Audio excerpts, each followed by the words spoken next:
one challenge of working with our population of students is it can be hard to get parents engaged. Some of them are nervous to engage at school and with the teachers for various reasons. It could be that they're undocumented. It could be that they don't have the language skills that they think that they need to be able to communicate with the teachers and the admin at school. They're nervous. They feel that the school is a place where the teachers are in charge and that they shouldn't interfere.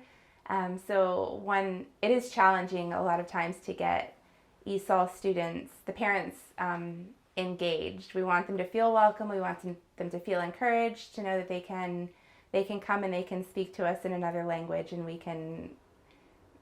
we'll get an interpreter. We'll make sure that what they want to say is heard.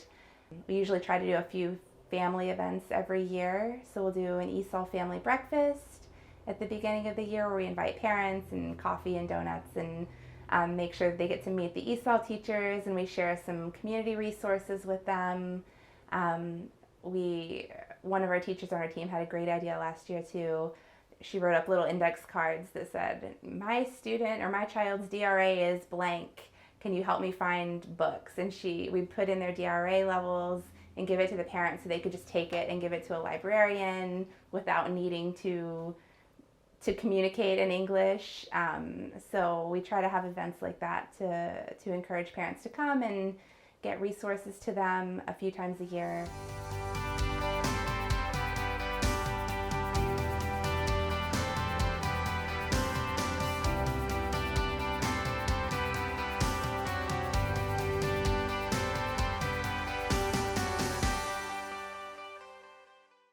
So when you are an ESOL teacher, especially when you don't speak the language of your students, it can be scary and challenging to build relationships with the parents and families of your students.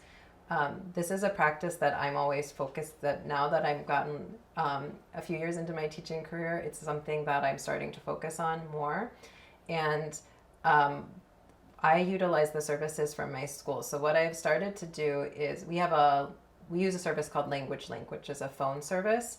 So what I do is I call using it's an interpreting service, and I'll call using that service, but I've learned to immediately give my parents my cell phone number and send them a text message after the phone call. So during the phone call, I instruct them that I don't speak Spanish, and I'm upfront about that, and that I have to use a translation service to talk to them. But I give them a work phone number. There are many apps that you can have a phone number other than your own personal phone number. So I have a Google work phone number, and I'll give them that cell phone number, and I tell them to text me when they need me to call them, so they know that I'm available. Or I'll text them and say, I want to call you. When is a good time? So that way I can catch them when I have that interpreter. Because my first few years of teaching was a lot of voicemails that would go unreturned or possibly would go unlistened to when I would call through the translation service. If you do speak the same language, then phone calls are the best way, and if you can talk to them and get to know them. Another thing that our parents of ESOL students, so it depends on the population, but students from Central America or Spanish-speaking countries, sometimes their parents had interrupted education and they don't feel confident or comfortable with speaking to the teacher. So you might not hear from your parents, so it's up to us to reach out to them, and oftentimes I found they're really thankful, and especially when I call them about something positive. So it can take a long time to use an interpretive service, but setting up a system of like once a quarter of I'm going to sit down and make 10 phone calls today, and to let parents know about something good that the student is doing or just what's up and what's going on, because our students' parents sometimes have trouble accessing information. So when you reach out and call, they're often really grateful to hear from you, and then it'll pay off later when you are able to see them in person or encourage them to come into the school.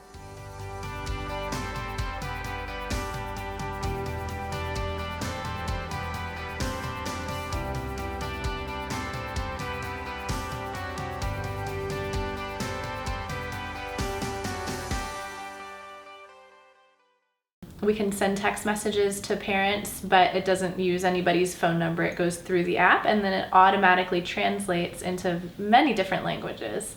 So the parent has the app on their phone, they can see the message, translate it.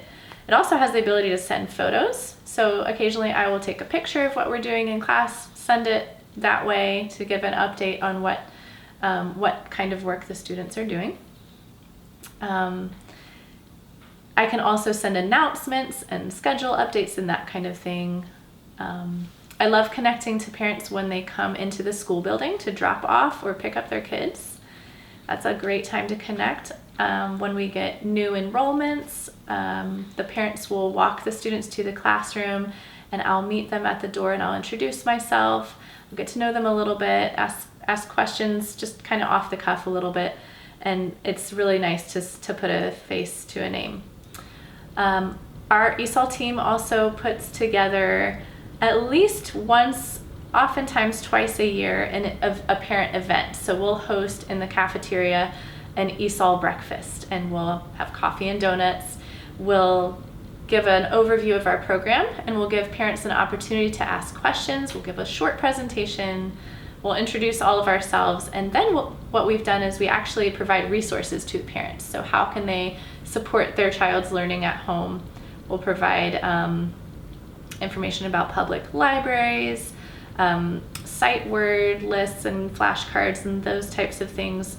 We usually do a book giveaway, and we'll each kind of station ourselves at different tables. And then the parents have the freedom to come up and talk with us. We always have an interpreter or more than one interpreter available for whatever languages we need, so that we can converse with the parents in person. And that's always one of my favorite events that we have as an ESOL team, to connect with parents.